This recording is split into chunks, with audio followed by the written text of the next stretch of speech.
What is your money mindset? How does your money mindset affect you? And is your money mindset fixed and can never be changed? Hi, I'm Ejadamen, and I like to talk about money, mindset, and success. If this is your first time in my channel, welcome. If you are visiting again, welcome back. Don't forget to hit like and subscribe if you haven't already done so. Now, talking about money mindsets, the way we handle money is not arbitrary. We have a money mindset that actually guides our behavior and the way we handle our money in our personal life and in our business. But then it is worth understanding your money mindset so that you can know where you're coming from, why you're doing what you're doing with your money, how does it affect your current financial reality, and what kind of money mindset do you need to have to get to the next level if that is what you desire. Now, your current financial reality is coming from your current money mindset. And there's different types of money mindset, but today I'm just going to discuss 4 of them. Now, your money mindset comes from how you grew up. So you had caregivers, you had a natural environment, and you had experiences. So you probably adopted whatever money mindset your parents had, whatever money mindset your caregivers had, and then you also adopted whatever mindset your environment had. So I grew up in Africa, and the environment was a cash environment. There was no credit. No credit whatsoever when I was growing up. Maybe now, but there was no credit. If you did not have the money, you did not buy anything with it. But if you grew up in an environment where you have access to credit, then you might develop a very different money mindset, right? So your environment has a role to play in your money mindset. Now, another thing that has a big role to play in the current money mindset you have, your experience, your life experience. There's some things that you have experienced that either gave you pleasure or pain, and those now formed and cemented your current money mindset. No, everybody's life story is different, so there's nothing you can do about it. But we are not trees, we are human beings. And so if we can grow and learn from our experiences and form a money mindset, we can definitely adjust it and change if we want to. And so the 4 money mindsets are these that I came across. I like. There's more. Share with me in the comments below if you think of any more. I'd love to learn from you. The first one is the prodigal money mindset.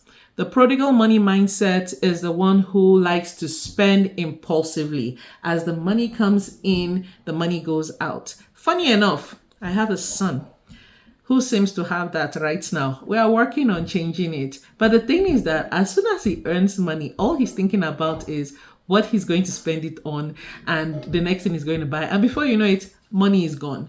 And so with the prodigal money mindset, it's kind of hard to budget because the person is really working on impulse and they just go by how they feel. Okay, I feel like this. I feel I want to get this. I feel like I need this.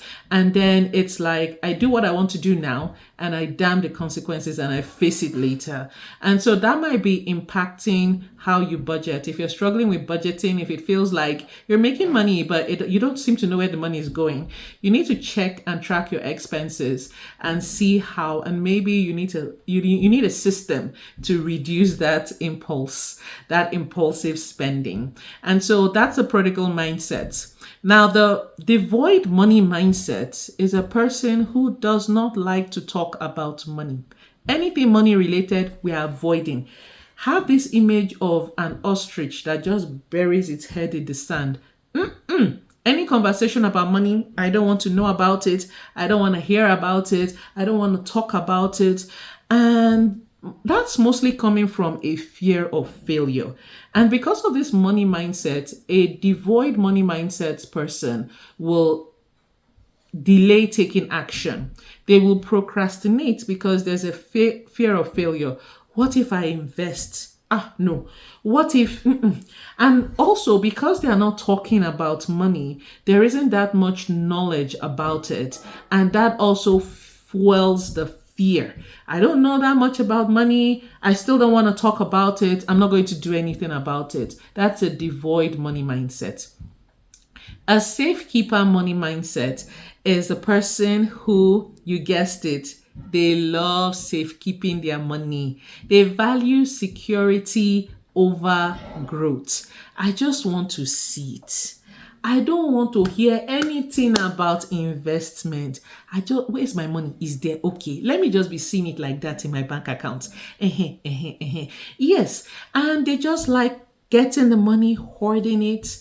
They might deprive themselves of some basic pleasures, which probably fall under self-care, to keep money. And there's nothing wrong with that, because more people definitely need to have a savings habit. But the problem with that is that the person avoids growth, and inflation is something that is very real. So if you're safekeeping your money and you're not allowing it to grow, you're not investing it, then inflation is eating your money. And inflation simply means that the prices of things are increasing slowly over time. You might find that the money that you have kept can no longer buy the things that you want because you never gave it a chance to grow. So if you have a safekeeper mindset, woohoo, good on you for having that savings habit. But then also think about how you can get your money growing for you. Now, the fourth money mindset is investor. And someone with an investor money mindset, they really see money as a tool. So money is not just something that we get and keep. It's something that we want to make sure we use as a tool. We grow. I love to use the term that I want my money to make children and those children to have children. So I want my money to have children and grandchildren and great-grandchildren. And an investor money mindset, they will use money to buy time for themselves. They will use money to buy freedom for themselves. They will use money and get it to grow. And so these are the 4 money mindsets that I'm discussing in this video. The prodigal money mindset, the devoid money mindset, the safekeeper money mindset, and the investor money mindset. I want you to comment below, which money mindset are you? Now, everybody wants to be the investor money mindset. Give yourself grace. It takes time to get there. Now, I will share with you that I used to be a prodigal money mindset. Yeah, I would just spend impulsively. And then later I'll be like, where did my money go and what happened? And I realized this very simple truth. I can change, and so can you. So just because you fall into a category money mindset that you don't like doesn't mean that you're stuck there forever. You can decide to change. And I hope you do. Now hit that like and subscribe button, and I'll see you in the next video.